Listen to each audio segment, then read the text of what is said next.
Hola, ¿qué tal? Bueno, parece ser que me había quedado sin memoria en el teléfono y que bueno, vamos a tener que dividir la clase como en dos distintas partes. Lo que les estaba diciendo justamente antes de que se interrumpiera la clase era que después de haber visto cuáles eran las fuentes formales del derecho internacional público, teníamos también las fuentes auxiliares, ¿no? Y una de esas fuentes auxiliares eran las decisiones de los organismos internacionales con un carácter judicial. Tenemos que tener en cuenta que vamos a estudiar de manera más pormenorizada estos organismos, como por ejemplo la Corte Penal Internacional o la propia Corte Internacional de Justicia que hoy hemos abordado el año que viene. Pero es bueno decir que existen como diferencias, ¿no? Tenemos organismos que pueden dictar sentencias que pueden llegar a privar de libertad a personas que hayan cometido crímenes de lesa humanidad, crímenes de guerra, agresión o genocidio, que serían las sentencias de la Corte Penal Internacional, donde está ubicado, que es La Haya, hay incluso una cárcel para aquellas personas que hayan sido condenadas por estos delitos. Tenemos también otras que también está ubicado, por cierto, su sede en La Haya, que es la Corte Internacional de Justicia, que pueden llegar, como les comentaba antes, incluso a delimitar las fronteras entre los países. Tenemos sentencias incluso muy recientes en el contexto regional, como fue la disputa entre Nicaragua y Colombia por el archipiélago de San Andrés, que es una sentencia muy interesante. Y también tenemos en el ámbito regional, en el ámbito de los derechos humanos, organismos como la Corte Interamericana de Justicia, cuyas sentencias también son de obligado cumplimiento, pero después, por ejemplo, tendríamos otras decisiones que se les denomina cuasi judiciales, como por ejemplo el llevado a cabo por el Comité de Derechos Humanos, creado en el marco del Pacto Internacional de Derechos Civiles y Políticos, del cual, por supuesto, Ecuador también es parte, pero cuyas decisiones pues, no son de obligatorio cumplimiento porque no se derivan unas sanciones de su incumplimiento. Aunque obviamente el Estado que no respete estas decisiones pues quedaría muy mal de cara a la comunidad internacional, y las críticas por parte de organismos de derechos humanos, incluidas las propias Naciones Unidas, serían de mucho peso. Nos vamos a centrar entonces en esta segunda parte en la elaboración de los tratados internacionales, que es algo fundamental en cualquier Estado que forme parte del concierto internacional hoy en día. Entonces tenemos que tener en cuenta que habría de alguna manera como dos tramos, ¿no? Un tramo inicial, que es la elaboración de un texto o proyecto de tratado internacional, y un tramo final, que es la manifestación del consentimiento por parte de un Estado para obligarse por ese tratado internacional previo a lo que sería su entrada en vigor. Esta primera parte, el tramo inicial para la elaboración de un texto, que en algunas ocasiones los textos internacionales se demoran y se negocian durante años y años, ¿no? De hecho, un texto que ha estado impulsado por el propio Ecuador, que es, por ejemplo, un tratado para establecer las responsabilidades de las empresas transnacionales, y que las empresas transnacionales sean también un sujeto internacional de derecho y que por lo tanto pues sean sujetos de obligaciones, y que estas grandes empresas, que en algunas ocasiones son más poderosas que países, pues tengan que respetar una serie de normas, y que en caso de irrespetar ciertas normativas de derechos humanos se deriven una serie de consecuencias, dado también el poder que tienen estas empresas y dado las reticencias por parte de muchos estados a llevar a cabo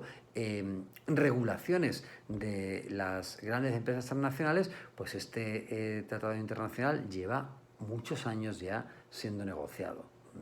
más de 5 años. Entonces, normalmente también ese proceso puede ser un proceso muy largo, muy tedioso, porque hay muchos intereses en juego, porque tienen que ponerse a decidir los estados y llegar a acuerdos. Y además, para que un acuerdo de carácter internacional pues tenga una cierta legitimidad, pues tiene que haber una gran parte de la comunidad internacional que esté de acuerdo. Por ejemplo, en el Estatuto de Roma de la Corte Penal Internacional, que es el que conforma esa corte, pues no pertenecen a este organismo Rusia,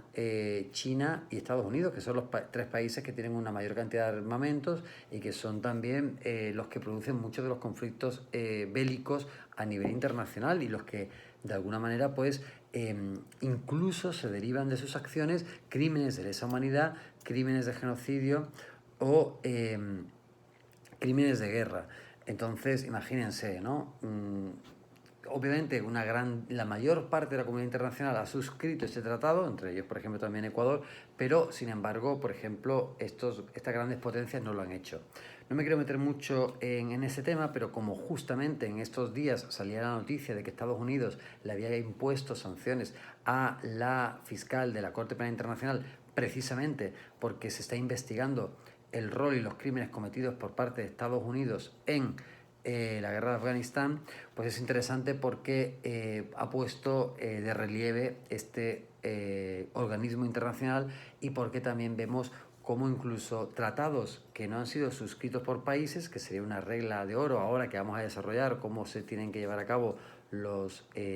tratados internacionales para que afecten a los estados, tiene que haber una voluntad por parte del Estado para comprometerse. Pues fíjense que hay casos, como por ejemplo este de la Corte Penal Internacional, en donde ciudadanos estadounidenses podrían verse involucrados y acusados por crímenes cuando Estados Unidos no ha suscrito la Corte Penal Internacional. Eso lo vamos a ver en mayor profundidad el semestre que viene, pero simplemente un poco para ilustrar tanto cómo se pueden conformar cómo se deben de conformar los tratados internacionales, la voluntad de los estados a suscribir esos tratados internacionales para que tengan unos efectos sobre ellos o sobre sus ciudadanos, pero como pueden haber una serie de excepciones por la evolución que también ha tenido el derecho internacional público en los últimos años, aunque todavía es una materia poco desarrollada. Entonces tenemos ese primer tramo en el que hay una celebración. ¿Y cómo empieza? Pues lo primero es que debemos de colocar a una serie de países de acuerdo para elaborar un tratado internacional. Es decir, cada país que esté interesado en regular una materia, como por ejemplo el caso concreto que estábamos tocando de, ¿por qué no?, seguir hablando de la Corte Penal Internacional, pues tiene que existir una serie de países que estén interesados en conformar una especie de reuniones de países plenipotenciarios con plenos poderes o países interesados en la regulación de esa materia para que manden delegaciones que se pongan a negociar. ¿A negociar el qué? El articulado, el contenido de ese tratado internacional, como si estuvieran negociando una ley, pero van a ser delegados de las cancillerías, delegados de las al fin y al cabo de los gobiernos, a través de sus cancillerías, quienes se conformen en grupos de trabajo que regulen o que traten de elaborar el articulado de estos tratados internacionales. Siempre en principio en estas reuniones debería de imperar la buena fe, aunque no siempre va a ser así. Va a haber también delegaciones que van a intentar ir a sabotear precisamente el trabajo de la reunión o de la negociación. Fíjense que de nuevo, Estados Unidos mandó una serie de delegaciones a la negociación del Estatuto de la Corte Penal Internacional cuando se estaba negociando para la conformación de ese tratado internacional. Fíjense que se llama Estatuto de la Corte Penal Internacional y es también un tratado internacional, pues porque simplemente la existencia de una Corte Penal Internacional lo veía como una amenaza a Estados Unidos y por ese motivo, por ejemplo, mandó delegaciones para intentar, violando también la buena fe, que se aminoraran los estándares de esa Corte Penal Internacional al máximo. Después habrá un momento de adopción, una vez que haya sido ya finalmente elaborado el Tratado Internacional y su contenido, en el cual pues los estados van a estar de acuerdo con que lo acordado pues en ese Tratado Internacional pues sea algo para lo que quieren comprometerse. Y entonces, pues en muchas ocasiones pues se produce la firma o la firma ad referéndum cuando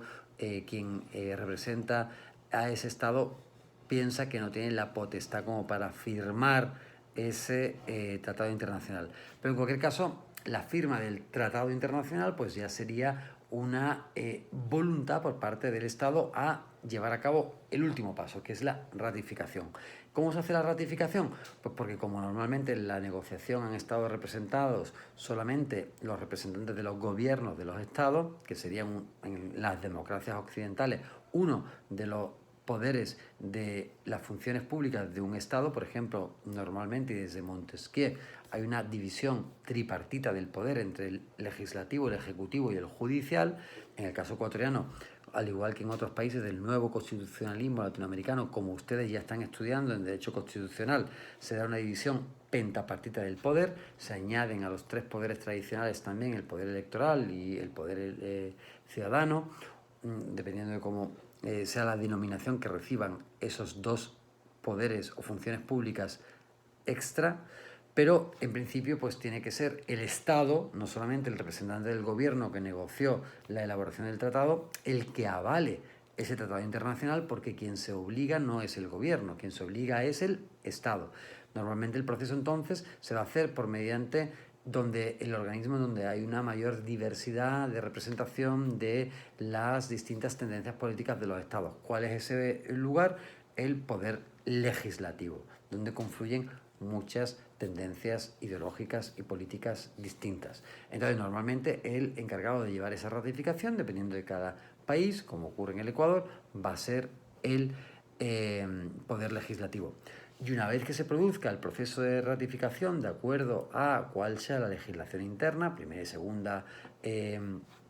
discusión de una ley, como ocurre para una normativa interna, entonces ya finalmente se deposita la voluntad de la adopción del Tratado Internacional, y una vez depositado ya el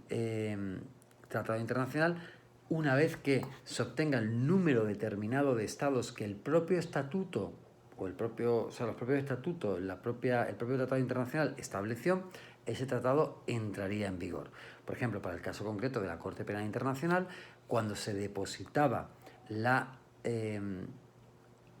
ratificación número 60, entonces es que entraba la Corte Penal Internacional en funcionamiento. Fíjense que entre el momento en el que se produce la firma, que fue en el año 98, y el momento en el que por fin se reunieron 60 ratificaciones, pasaron 4 años, ¿no? Entre el 98 y finalmente fue en el año 2002 que entró la Corte Penal Internacional en vigor. Fíjense además que las negociaciones pueden durar muchos años, pero es que después, el momento en el que se abre para la ratificación, firma y ratificación, un tratado internacional, también puede tomar muchos años. Fíjense que se supone que era un tiempo récord en el que entró la Corte Penal Internacional en funcionamiento y tardó 4 años. Bien, por último, lo que me gustaría también mencionar brevemente, y espero que con esto tengan un mapeo pues más o menos claro de cuáles son los temas que se van a abordar en esta cuarta unidad, es que también hay que tener en cuenta, cuando vayamos a considerar el derecho internacional público, cómo son las decisiones de los organismos internacionales. Hoy en día es muy importante que los organismos internacionales, como también tienen una entidad propia, pues tienen la posibilidad de desarrollar una serie de normativas. Obviamente, aunque esas normativas muchas veces ya no tengan que ser ratificadas por los propios estados, pero lo que sí que es importante tener en cuenta es que esa potestad ha debido de ser otorgada por los estados en los tratados internacionales que han conformado a los propios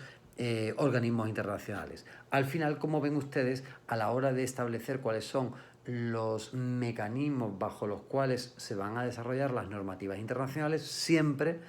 el origen o el final o el proceso es los propios estados. Bueno, muchísimas gracias, espero que les sea de ayuda y de aclaración todo lo expuesto en esta clase para que puedan abordar esta última unidad de manera lo más fácil, solvente posible, pero no dejen, por favor, de mirar la bibliografía que ha sido seleccionada para cada tema y para subtema de manera obligatoria y optativo, que es realmente allí donde van a encontrar las respuestas y donde, como buenos investigadores, docentes,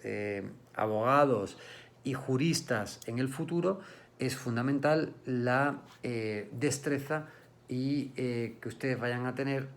con los libros que se les está encomendando leer. Bueno, muchísimas gracias y hasta la próxima oportunidad. Ha sido un placer ser el profesor autor de esta asignatura y haber tenido este acercamiento con todos ustedes, que estoy seguro de que van a llevar a buen término esta asignatura. Muchísimas gracias.